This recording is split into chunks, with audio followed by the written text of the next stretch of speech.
नमस्कार, मी पंजाब डक 20 तारखेपासून ते 26 तारखेच्या दरम्यान राज्यात म्हणजे खूप ठिकाणी पावसाळ्यासारखा पाऊस पडणार आहे, काही ठिकाणी गारपीट होणार आहे, काही ठिकाणी वारं सुटणार आहे, म्हणून हा अंदाज सर्व शेतकऱ्यांनी लक्षात घ्यायचा।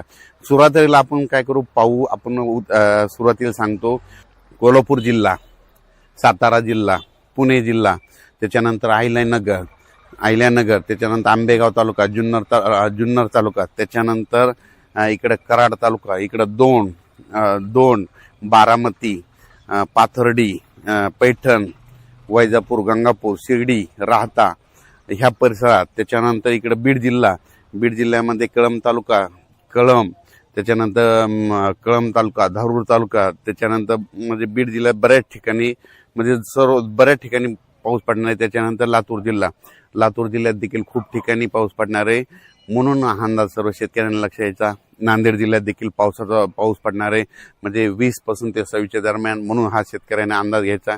गारपीट देखील होणार आहे, पाऊस देखील पडणार आहे, लातूर जिल्ह्यात देखील गारपीट होणार आहे, बीड जिल्ह्यात देखील गारपीट होणार आहे, अहिल्यानगरकडे देखील खूप गारपीट होणार आहे, त्याच्यानंतर बारामती त्या साईडने तर खूप गारपीट होणार आहे, बारामती पुणे जिल्ह्यात खूप गारपीट होणार आहे, त्याच्यानंतर संगमनेर त्या भागात देखील खूप गारपीट होणार आहे, त्याच्यानंतर नंदुरबार जिल्हा, धुळे जिल्हा, जळगाव जिल्हा, संभाजीनगर, जालना, परभणी, बुलढाणा जिल्हा, त्याच्यानंतर नांदेड जिल्हा, हिंगोली जिल्हा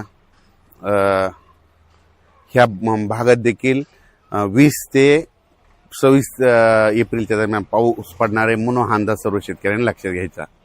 तसेच अमरावती जिल्हा, अकोला जिल्हा, वर्धा जिल्हा, भंडारा जिल्हा, त्याच्यानंतर यवतमाळ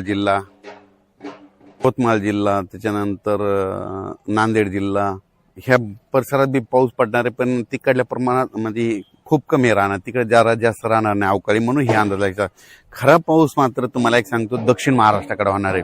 मग दक्षिण महाराष्ट्राकडे तुम्हाला सांगतो बीड जिल्हा, बीड जिल्हा, लातूर जिल्हा, परभणी जिल्हा, त्याच्यानंतर धाराशिव जिल्हा, सोलापूर जिल्हा, सांगली जिल्हा, सातारा जिल्हा, कोल्हापूर जिल्हा, पुणे जिल्हा, त्याच्यानंतर अहिल्यानगर, मुंबई, पुणे, इगतपुरी, इकडं नंदुरबारपर्यंत, इकडं नाशिक, येवला, निफाड ह्या पट्ट्यामध्ये जरा संभाजीनगर, जळगाव, धुळे, नंदुरबार ह्या पट्ट्यामध्ये जरा जास्त काही ठिकाणी गारपीट बी होणार, काही ठिकाणी पाऊस बी पडणार आहे, काही ठिकाणी नुसतं वारं सुटल, म्हणून हा अंदाज लक्षात येतात।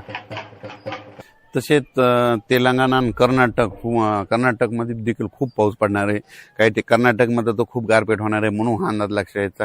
लातूर जिल्ह्यात देखील गारपीट होणार आहे, धाराशिव जिल्ह्यात गारपीट होणार आहे, सोलापूर जिल्ह्यात गारपीट होणार आहे, कोल्हापूरकडे देखील होणार आहे, साताऱ्याकडे देखील होणार आहे, पुणेकडे देखील होणार आहे, बारामती त्याच पट्ट्यात होणार आहे, बारामती 2 त्या पट्ट्यात देखील गार होणार आहे, कडा, आष्टी, बीडकडे त्या पट्ट्यामध्ये देखील काही भागात गारपीट होणार आहे, त्याच्या अहिल्यानगर जिल्ह्यात देखील गारपीट होणार आहे, म्हणून हा अंदाज सर्व शेतकऱ्यांनी लक्षात घ्यायचा।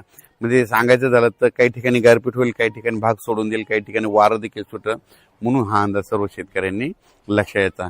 20 पासून मात्र राज्यात पावसाची व्याप्ती वाढत जाणार आहे, म्हणून हा अंदाज लक्षात घ्यायचा।